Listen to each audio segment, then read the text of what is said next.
がカラマンブラシですね。この回転ブラシのこのハケの先端をループ形状にすることで、ハケの間に糸が入らないことで絡みを抑制するといった機能になります。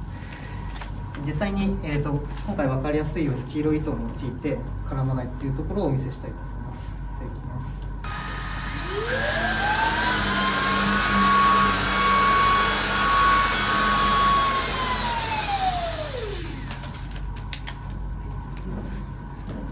こちらのように、回転ブラシのところに、毛とかが絡みにくいといった機能